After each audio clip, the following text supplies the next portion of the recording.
Je prépare mon examen. C'est l'heure de réviser. Nous étudions le discours direct et le discours indirect. Nous étudions la concordance des temps dans le discours indirect. Le discours direct. Le narrateur rapporte fidèlement les paroles de quelqu'un, sans les modifier. Il est reconnaissable à la ponctuation utilisée, les deux points et les guillemets. Exemple, le ministre déclare, le phénomène de la violence dans nos stades est inacceptable. Le discours indirect.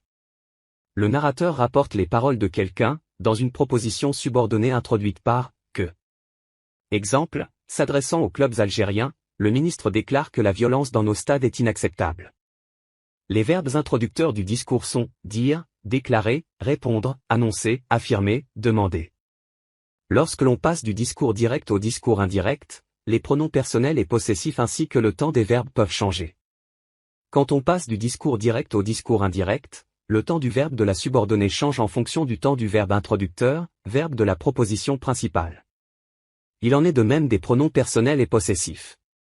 Si le verbe introducteur est au présent ou au futur simple, le temps du verbe de la subordonnée reste inchangé.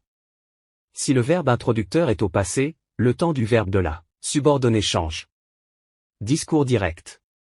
Une mère déclare, déclarera, je pense à mes enfants. Discours indirect. Une mère déclare, déclarera, qu'elle pense à ses enfants. Discours direct. Une mère a déclaré, je pense à mes enfants. Discours indirect. Une mère a déclaré qu'elle pensait à ses enfants. Les modifications des marqueurs de temps, aujourd'hui. Ce jour-là. Hier. La veille. Demain. Le lendemain.